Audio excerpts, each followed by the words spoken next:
Alright, so the Godly Frieren update is right around the corner. And apparently with that, we are going to get the rework to the Godly Sung Jin Woo. So today I want to take a look at another Godly unit that a lot of people have been speculating might need a rework. I hope you enjoy the video. If you do, maybe leave a like or subscribe. But anyways, let's get into it.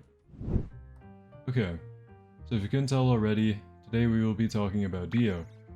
Because I know a lot of people think this guy is on the chopping block for like the next Godly to get reworked, but I personally think he might be really strong and definitely underrated. Now when we compare Dio to the other light Godlies in terms of like his stats and his damage, of course he looks a little bit underwhelming. So Dio's whole thing is kind of SPA reduction, buffing other units and making them attack faster, and the Heavenly Vampire passive alone is going to be very valuable, because he's only an 850 placement cost. You can throw him down on like wave 2, and buff your unit by 25% of their SPA. Now the Divine Aura passive, if you have friends in this game, is actually going to be a stackable thing. So the 15% from your Dio can stack with another 15% from another Dio, and that can all combine to the Heavenly Vampire as well. And you can get up to, I want to say, like an 80 something percent SPA reduction, which for most units can actually get them down to like a 1 to 2 SPA. So Dio's passives and abilities are very strong on paper, but of course we kind of got to test it out to see how good it actually is. So today I want to run him in a bunch of different game modes with certain teams to kind of highlight what he does.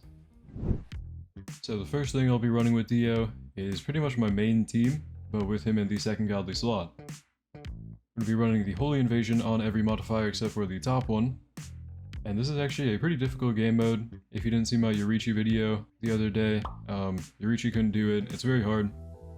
Here we go, okay. We're going to set up in the back for a while and kind of farm up and prepare. This is a pretty hard game mode, but I'm pretty confident this team is going to be just fine, especially because of Maki. And I'll kind of talk about why every unit on this team benefits from Dio as much as they do. But we throw down Maki here, and we throw down Dio next to her, and upgrade Maki. How Maki is going to benefit from Dio, you can already see her weapon changing above her head.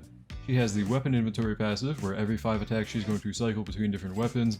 Maki is in my opinion the best early unit in the game, but her first attack, which is the Soul Splitter, the first weapon, is actually pretty bad for early waves, because the main value of it is the percent base damage, which you don't really need against the weak enemies.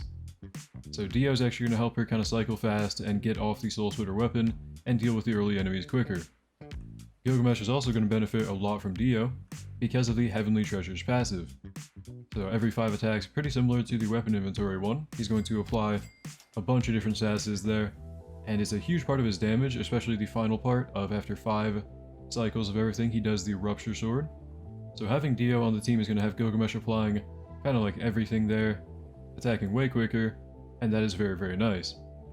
Now if we throw down Shadow here,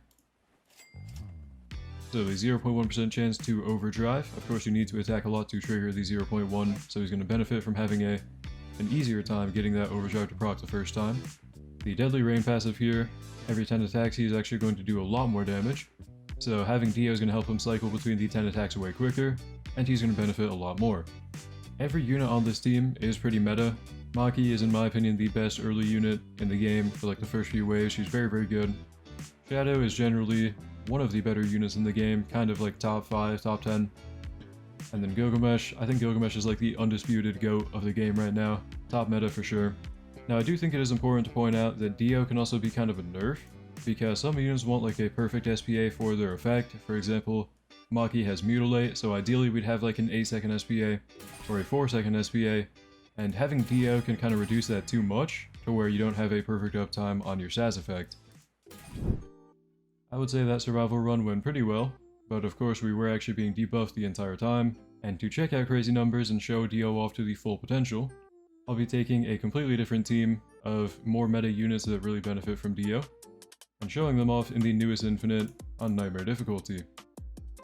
And in here we should be able to check out some more stuff with Dio a little bit better, and how he kind of buffs the new meta units really well. So it's very surprising that I don't see very many people talk about this unit anymore, and when they do talk about Dio, they usually think he's really bad, for some reason. But one thing that I want to talk about while we're kind of doing this Infinite thing, and farming up, so the whole Godly Frieren update announcement, I personally slept through it. I was not there for when this actually happened, but they started up the bi-weekly versus weekly scheduled debate again.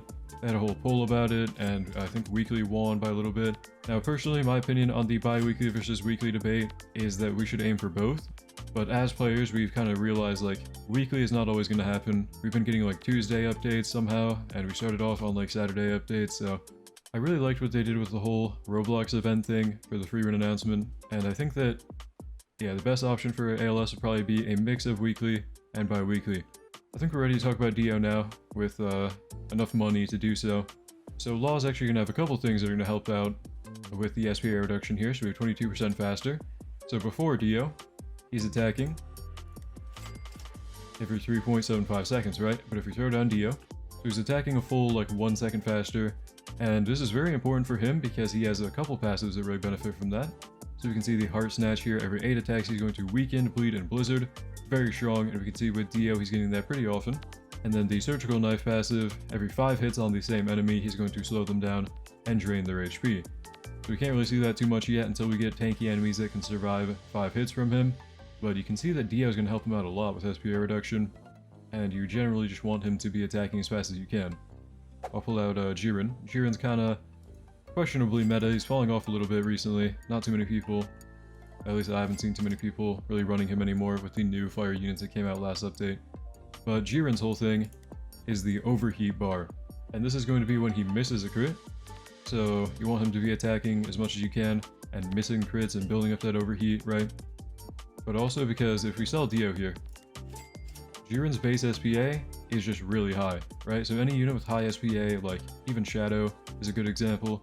If you throw down Dio next to them, their SPA just goes down by like a whole 2 seconds there. And 2 seconds, you know, you might think like that's a pretty short amount of time, but per attack, when you account for the overheat bar and his actual like damage being a lot higher now, like look at that, he's now attacking every 5 and doing 1.92 bill. Keep in mind this is before the Divine Aura.